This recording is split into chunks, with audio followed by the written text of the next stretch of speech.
Well, what a great time to start talking about hockey. Yaroslav Askarov has finally been traded. This has, well, not finally, but it has been rumored for quite a while, since the Nashville Predators did re-sign UC Saros. The writing's been pretty much on the wall. Pretty much everybody sees Askarov as a potential elite starting goalie, and that's me too, obviously. However, I'm not going to lie that it is very difficult to analyze goalies these days. Like, you never know what's going to happen. However, Russian goalies in general are just so amazing. Sorokin, Shesterkin, Vasilevsky. But then you also have the Samsonovs and those type of guys, so you really don't know exactly what to take of this. Essentially, my take on goalies is that it's almost impossible to fully be able to analyze them, and in that way, I never know what the hell to think. But from the outside, this is a huge win by San Jose. They did give up Edstrom, but getting Askarov is huge. He is a potential superstar starting goalie. You can absolutely see him being the next Vasilevsky or something like that. And getting a starting goalie is unbelievable, and it's one of the cornerstones of your franchise. It's something the Leafs still struggle with mightily. It is the most important part of your franchise that's also simultaneously the most random, if you understand what I mean. So the San Jose Sharks do get Yaroslav Askarov, Nolan Burke, and a third-round pick, which is a really, really good haul. Magnus Chirona, David Edstrom, and a first-round pick is going the other way. They gave up the Golden Knights first-round pick, which is good because they are probably not going to be a good team, although, man, their rebuild is accelerating quite a bit. You look at Macklin Celebrini, you look at Yaroslav Askarov, and not only that, but they also have Will Smith, who is an unbelievable prospect as well. Are they going to be good this year? You never know. Honestly, you never know. They have a bunch of really good young players. They also quickly re-signed Askarov to a 2x2 contract. I'm going to put all the information up on the screen for you guys.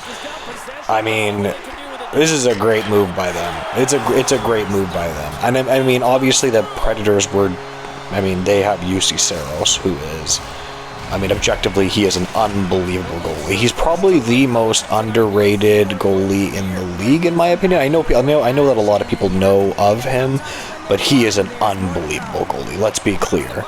But in my opinion, this is probably one of the best moves of the offseason. But here's the thing. I'm going to put Yaroslav Askarov's stats up on the screen, or maybe I already did. But this is the thing about goalies that is such a struggle, is there's maybe, 5 to 8-ish, maybe not even like that, of guys that I would consider elite type starters. And then there's a bunch of guys that are, they're 1B guys. They might be able to play 30 to 45 games and be pretty good goalies. You can go on a run with those guys. It's possible. You see the Stuart Skinners go on a run, the Anton Khudobins go on runs, who they're pretty good goalies and they just catch fire for whatever reason. But having, anybody that's a real hockey fan knows, having a starting goalie that's a clutch goalie is it just elevates you that much further above in terms of competing. It's just an absolute fact. Now, to quickly have a discussion about Edstrom, who was traded, this isn't a horrible get for them. I still think that San Jose, in my opinion, at least on the surface right now, without analyzing the trade in the future, obviously, has won this trade, in my opinion. But Edstrom's a good-looking player, probably more of a middle six option. He was drafted in the very late first round, I believe 32nd overall, if I can remember, by the Knights. Pretty good prospect, not a bad get. I understand that.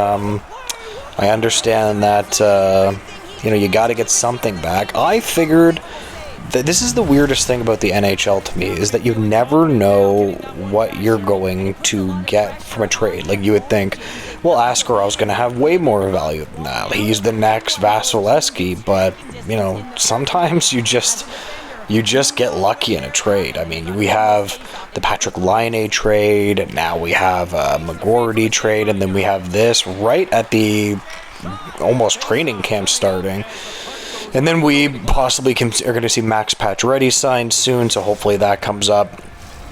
But yeah, no, you never know what you're going to get. Trade values are one of the weirdest things in the National Hockey League. I'll never be able to grasp them, because sometimes a player is just really good, but they just go for something. You're like, why did they go that cheap? Like, I would have paid that.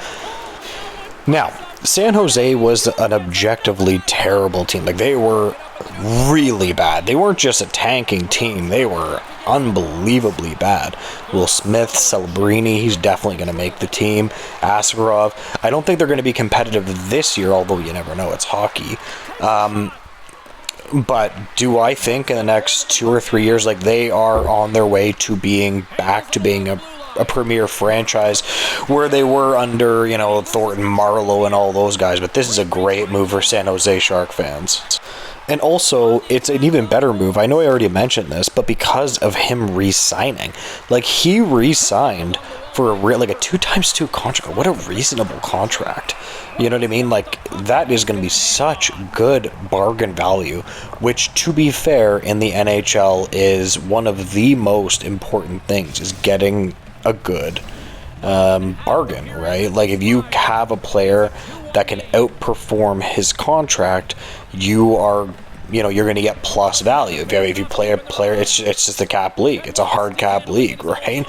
So this is why a lot of teams are so antsy about contracts, and they should be, because it can be so difficult if you get absolutely screwed over with a player. It's just absolutely facts. Obviously, I'm going to bring this back to the Leafs because I always do, but God, I would have loved the Leafs to get a player like this. You know, I do like Stolarz. He's a pretty good goalie. Wall's pretty good, but man, this is like the Achilles heel for the Leafs is just their no goaltending, man. Although you never know, we did see the Edmonton Oilers go pretty much all the way. They were within one game of winning the Cup, which was just unbelievable. Yeah, so I am just going to leave this video there. Thanks for watching the video. Like, comment, subscribe. I would appreciate it. Tell me what you guys think of the trade. Tell me what trades you guys are excited to see. Have a good one, guys.